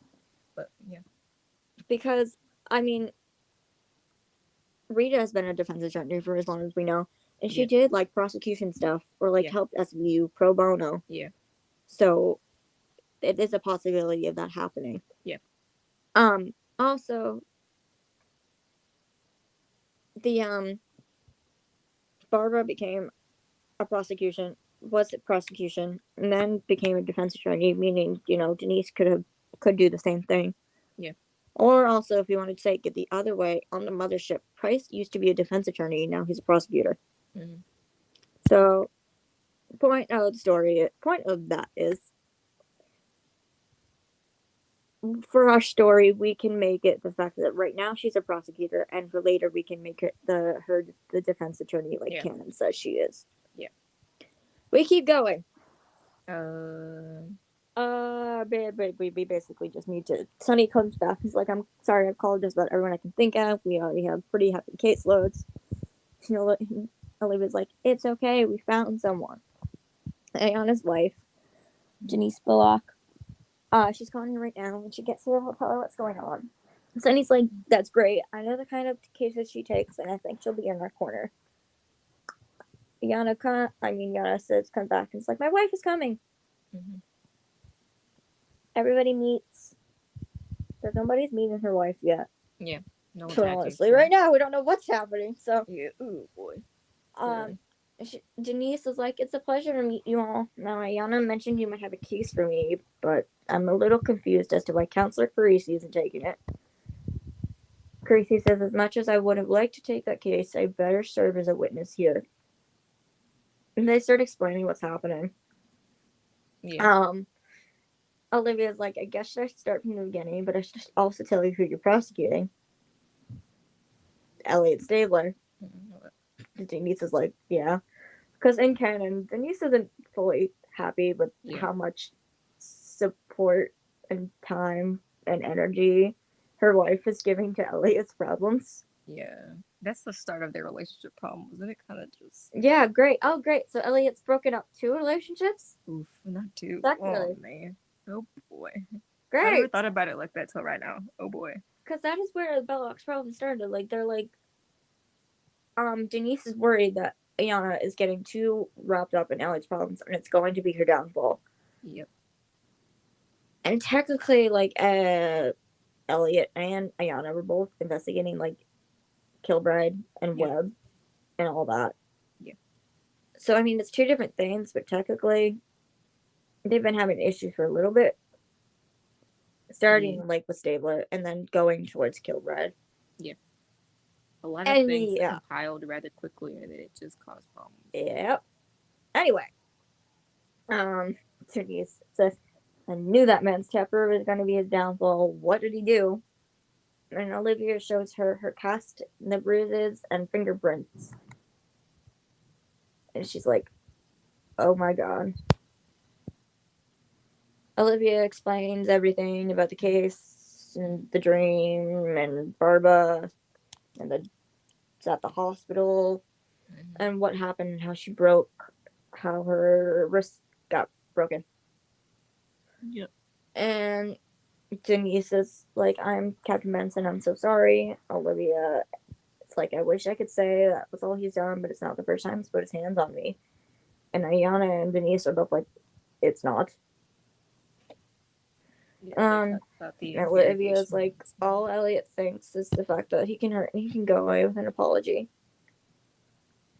He did more than hurt me. He scared my son, was rude to my squad, and tried to squander Raphael's reputation. Then we get to Ayana said Stanford also tried to get me to help drop the charges in exchange for helping win our lawsuit. And Denise is like, he what? Yep. She looks into her wife's eyes and knows she isn't joking. Denise says, oh, I'm definitely taking this case now. He messed with the wrong people.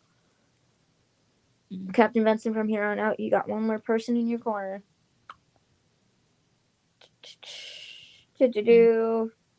More defense stuff. Rita tells Elliot that they've decided to let you appeal your charges in court. And Elliot's like, what? And he's like, Buchanan's like, this is a good thing. That means they believe your side of things. Now they can tell a jury that this is all basically a threat to your career. Elliot's like, I still have to go to trial. And Rita's like, I think you're forgetting who you hire. You'll be fine. Elliot's like, I can't believe any of this is even happening. I should be helping my grieving and angry kids, and instead I have to deal with this mess. And Buchanan says, well, our job is to paint you as a grieving, loving father who wants justice for his wife. You're trying to be a good cop, and Captain Benson and SBU got in the way. Use it to your advantage. Rita's like, jury, make sure your children are present in the courtrooms. The jury knows you have support. Just so you know, losing this case would get you suspended without pay, fired, and have your pension revoked or worse off, prison time. Then we get to the other big thing. That won't happen. The jury will see soon enough that I'm being profiled as a violent man. Rita drops a stack of files in her hands and Elliot turns around. What? Like, Rita says, I'm telling you right now that if you're smart, you won't ever use that word again. Elliot's like, which one? Rita is thinking, he's really being serious. And she's like, No, but profiled. You are a straight white man. You cannot say that. If you dare mention that word in your testimony, a jury will have difficulty believing you're a good cop. And then, which is very much true, because Rita, being like, the good defense attorney, is like, you say that word, you're screwed. They're like, do you have anyone who can vouch for you? And they're like, I have my kids. That's it. They know I love them. I've had to use my job to help them through some tight spots before. yeah. So we originally were like, Kathleen, possibly Dickie, and Eli definitely will talk. And they're like, great, now it's a head to arraignment. Please let us do all the talking. The three head to the courthouse and wait for the prosecution. Elliot is feeling pretty good. He thinks he's got a good chance of getting ROR because of his reputation. That is until Elliot sees the door to the courtroom open and his eyes go wide. Rita's like, what happened? The two look to see who he's looking at. Buchanan says, she must be the prosecution. Why do you look like you've seen a ghost? And Elliot says, she's also Ayana's wife. I love this thought. Rita's like, shouldn't have made so many enemies then. I know, I was like, oof. If you make enemies of literally everyone on the planet. Yeah, Elliot's like, shit. Rita's like, sit down and keep your composure. You need to look like you say you are. Don't mess this up. Do not talk to or engage with Captain Benson. The jury's going to look at you and then look at her and feel sympathetic towards her. So, this is also when we were trying to figure out a judge. Yeah. And I was like, oh my god, I had the best idea. I did. It's a good one. It's perfect. I love it. It's a good one. It's a good one. Everyone's like, great. Then Judge Elizabeth Donnelly walked into the courtroom, prompting dropped jars from both Olivia and Elliot. The pair have a history with her. She knows their partnership. This could be good and bad for both of them. Donnelly sits down at the bench and looks up, finally taking in the surroundings. Detective Stabler, I didn't think I'd be seeing you on the other side of the court. She looks over at Olivia and wonders what the heck has happened for all this to be taking place. Pause. So for those of you who don't know who Donnelly is, she is played by the amazing, incredible Judith Light. Yes. She's sassy at times, but she's very, very good at her job. Yes, she was an attorney for a while too. Yeah, she's very close. She did a lot of work with Cabot. The good thing, and like we said, that both Olivia and Elliot have history with her, so it seemed like very perfect for us to have her take the case. So Elliot's like, I plead not guilty. We request ROR, Your Honor. Detective Stabler is a respected member of the NIPD and a family man. Denise, he also broke a woman's wrist. Buchanan continues, that's prejudicial. It's a false accusation based on Detective Stabler being prevented from doing his job as an officer of the law. He is simply trying to protect himself. Save it for the jury, Mr. Buchanan. Denise turns towards Judge Donnelly. Your Honor, astonished she is, Captain Benson is still smaller than Detective Stabler. The fact that her wrist was broken and she has bruises on her upper arm should prove that. You make a good point, Miss Bullock, and the jury will be able to hear that when we get to trial, but for now I'm granting ROR. Elliot's smiling at himself. Olivia's like, crap. But Denise isn't done. She says, then we request an immediate restraining order. Elliot gets angry. Denise is like, Your Honor, the defense's client has a history of violence. He has numerous reports from IAB saying he would attend anger management because of it and refused. Not to mention my client does not feel safe with Detective Stabler around her or her family. Calhoun gave Elliot a death glare, asked him to communicate. Do not say anything. Buchanan. The defense would like to follow opposition to restraining order. Your Honor, Detective Stabler isn't a problem here. Yeah, 'cause I did some research and I was like, can you oppose a restraining order? And yes. Because he would. You can oppose a restraining order. So Donnelly takes a second to think everything over. She knows that the prayer is passed, but she has. Oh, sorry. Missed a line.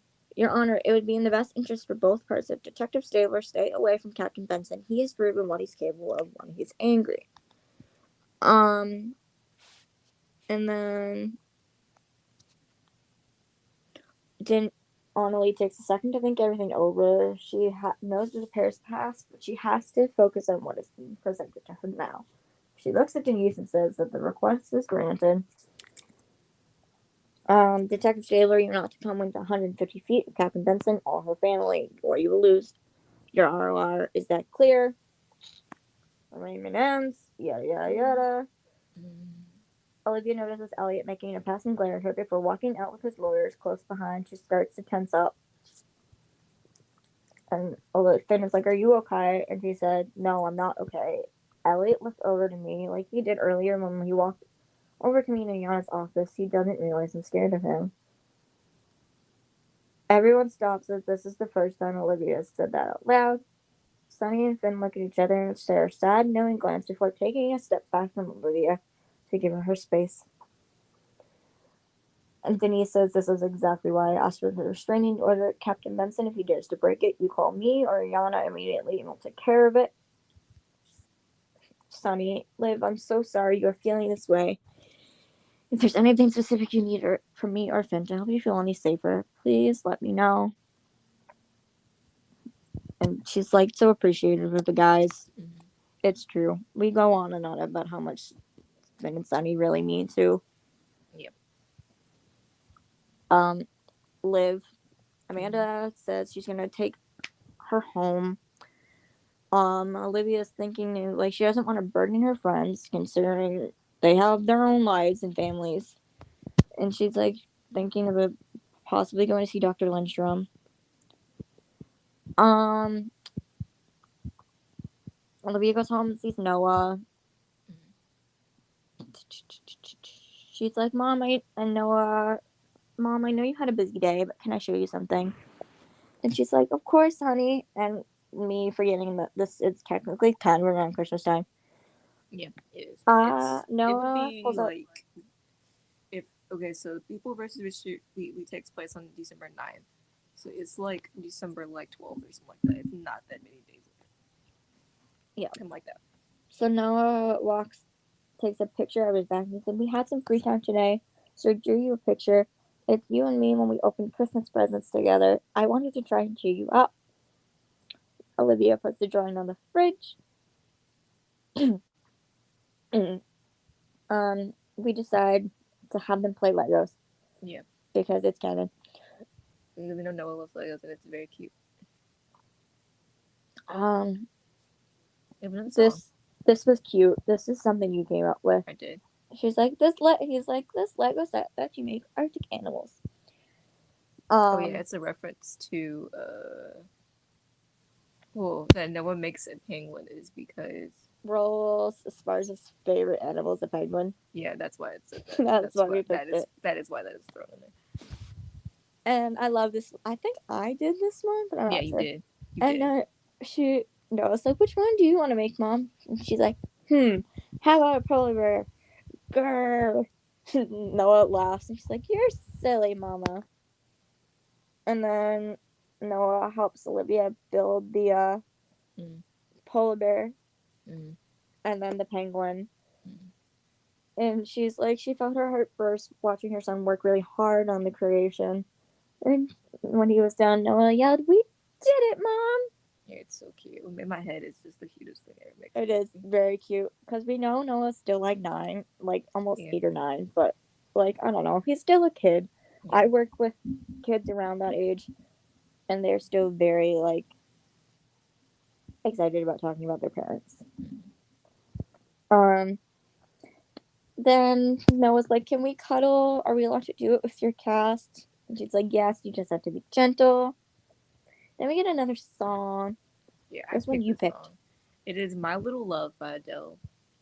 It's from her most recent album. Yeah.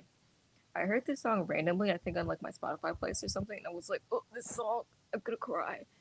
And then I was like, how Uh, long is the song? It's a very fits this very moment. And then we changed the words a little bit, but still. we did because some of the lyrics you have to change from songs. Mm. Um, this one, I feel so bad to be here when I'm so guilty. I'm so far gone, and you're the only one who can save me. No one reminds her about the good in the world. He keeps her grounded. Uh, Mm. I love a lot of these lyrics in this song. It makes Mommy's me been like, having a lot of big feelings recently.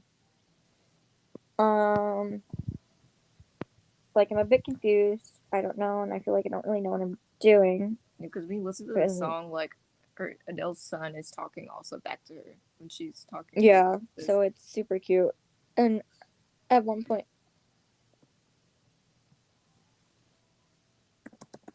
Uh, sorry, I had to answer another message. no, I was gonna answer too, but then I was talking. We were looking through the lyrics. Yeah, I'm so Um, sorry if what I've done makes you feel sad. She never wanted Noah to be caught in the middle of this. Her son was sad because it hurt her and scare him. 1 second. mm, um, this song,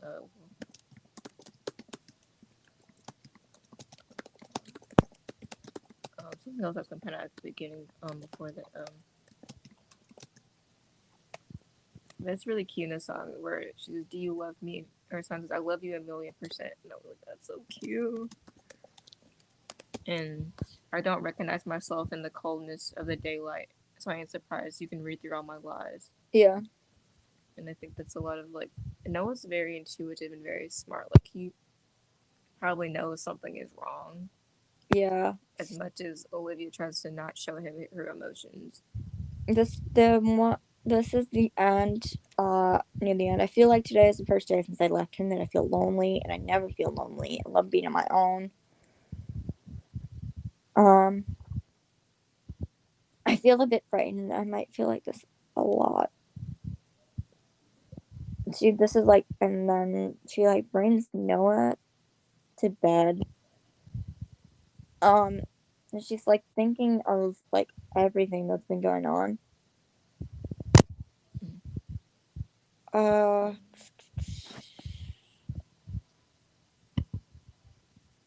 Yeah. Um, yeah, did you read that last part? That I feel a bit frightened. I might flick this a lot. hold on, Did I'm you read gonna. that What? part? I What's said, your did you case? read that? I said, did you write the last line? Read the last line. I zoned out for like 2 seconds. No, how? Wait. Okay. Yeah, I was Oh, basically just doing the summary. yeah. Thanks. Yeah. I Uh, like the lyrics where it's okay. I just the last line of the song says, "I feel a bit frightened. I might flick this a lot." Yeah, And so I love this song. It's a very beautiful song that it should is. listen to It's it. a lot. It's kind of like half song, half spoken word. Yeah, and Um, it fits a lot currently too, which is odd. I would love to write another fic where I at some point I might write another song fic probably. I want to use the yeah. song again, but use it in the current situation. Oh, that'd be awesome. I might do that at some point. I have too many open things. Okay. Anyway, continue with So the. we have all this stuff about Olivia just thinking about everything that's happened. She's thinking of the letter. Um, Thinking of the fact that Olivia might not ever be able to hear Raphael say he loves her from his own lips.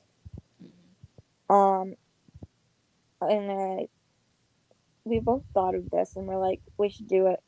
Um, Olivia looks up to the sky, and the first time in a long time, she gets on her knees, folds her hands, and prays. God, it's me, Olivia. I don't know if you can hear me, or even if you're even there, and I don't know if you'll listen to my prayer, that comes from God Help the Outcast from Hunchback of Notre Dame. Um, but I'm asking, begging you for one thing. Please let Raphael heal, not even just for me, but for everyone who's ever loved him.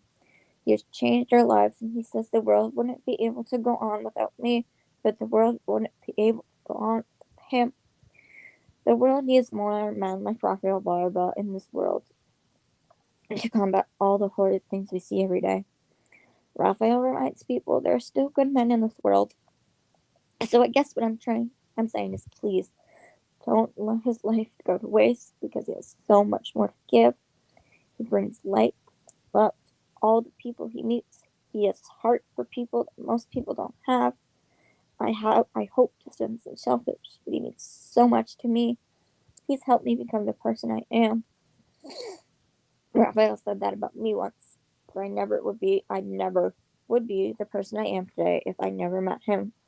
From the bottom of my heart, thank you for Raphael Barba, and I pray he knows how much I love him. Amen. Olivia starts to cry. She feels an overwhelming sense of peace.